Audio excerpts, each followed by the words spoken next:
এই খাবারটা আমি আমার বাচ্চাকে খাইয়ে এতটাই উপকার পেয়েছি, তাই বিভিন্নভাবে কিন্তু আমি খাবারটা শেয়ার করছি।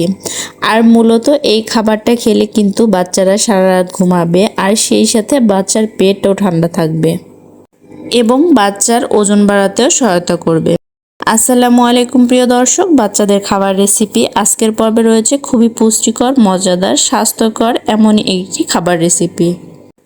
এই খাবারটি তৈরি করার জন্য আমি এখানে নিয়ে নিয়েছি পোলাও চাল, আর সেই সাথে ব্যবহার করছি সাবুদানা। তো সাবুদানার পরিমাণটা খুবই সামান্য নিয়েছি, কারণ এতে রান্নাটা একটু পিচ্ছিল হবে এবং এটা খেতে বাচ্চারা খুবই সুবিধা হবে।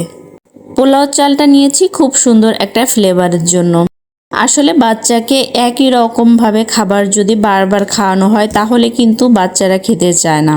তো আমরা যদি বিভিন্নভাবে বিভিন্ন উপাদান দিয়ে বাচ্চার জন্য খাবার তৈরি করি তাহলে কিন্তু বাচ্চারা মজা করে খাবে এবং বিভিন্ন খাবার থেকে বিভিন্ন ধরনের পুষ্টি পেয়ে যাবে। তো হালকা আঁচে কিন্তু চুলাটা রেখেছি, আর আমি কিন্তু এখানে সামান্য পরিমাণে লবণ এবং একটু মিষ্টি স্বাদের জন্য তাল মিশ্রি ব্যবহার করছি। আর এই খাবারটা যদি 6 মাস বা 7 মাসের বাচ্চাকে খাওয়ানো হয় সেই ক্ষেত্রে অবশ্যই লবণটা স্কিপ করে যাবেন। আর আপনারা যদি শুধু 6 মাসের বাচ্চাকে খাওয়াতে চান সেই ক্ষেত্রে শুধু লাউ দিয়ে কিন্তু এভাবে খাবারটা তৈরি করে খাওয়াতে পারেন। আর আপনি শুধু লাউ নিয়ে একটু পিউরি তৈরি করে বাচ্চাকে খাইয়ে দিতে পারেন। এতে বাচ্চার দীর্ঘ সময় পেট ভরা থাকবে এবং পেট ঠান্ডা থাকবে। এটা যেহেতু ফাইবার সমৃদ্ধ খাবার, সেই ক্ষেত্রে কিন্তু কোষ্ঠকাঠিন্যর মতো সমস্যা থাকলেও সেটা চলে যাবে এবং বাচ্চা রাতভর ঘুমাবে। অনেক বাচ্চাই আছে রাতে কান্না করে, ঠিকমতো ঘুমাতে চায় না। 6 মাস 7 মাসের বাচ্চাকে শুধু লাউয়ের পিউরি তৈরি করে খাওয়ান, ইনশাল্লাহ আপনারা কিন্তু এর ফলাফল দেখতে পাবেন। আর এই খাবারটা তো এতটাই লবণীয় হয়, যেমন ধরুন লাউয়ের পায়েস তো অনেকেই খেয়েছে, বা পোলাওয়ের চাল দিয়ে কিন্তু দুধ দিয়ে পায়েস রান্না করে খেয়েছে। তো এখানে যদি একটু পোলাওয়ের চাল এবং লাউ দিয়ে আপনি যদি দুধ দিয়ে এভাবে একটু পায়েস রান্না করে খাওয়ান বাচ্চাকে, তো বাচ্চা কিন্তু পেট ভরে থাকবে এবং দীর্ঘ সময় ঘুমাবে।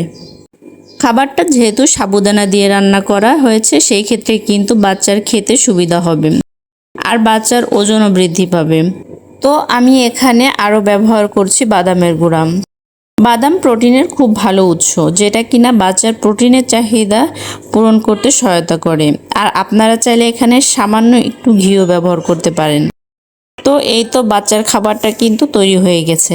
তো এই খাবারটা খাইয়ে কিন্তু রাতে আমি আমার বাচ্চাকে ঘুম পাড়াই। আলহামদুলিল্লাহ, সে সারা রাত ঘুমিয়ে থাকে। তো যাই হোক, গরমের সময় চেষ্টা করবেন বাচ্চাকে লাউ খাওয়াতে। আর সে যেহেতু খায় আমি অনেক উপকারিত হই, এই কারণে কিন্তু আপনাদের সাথে এইভাবে খাবারগুলো শেয়ার করার চেষ্টা করি, যদি আমার ভিডিওর মাধ্যমে কোনো বেবির মায়েরা উপকারিত হন। তো যাই হোক দর্শক, এই ছিল আমার আজকের আয়োজন। ভিডিওটি ভালো লাগলে প্লিজ একটি লাইক দিবেন। বাচ্চাদের নিত্য নতুন খাবার রেসিপি পেতে চ্যানেলটিকে সাবস্ক্রাইব করে পাশেই থাকবেন। আল্লাহ হাফেজ।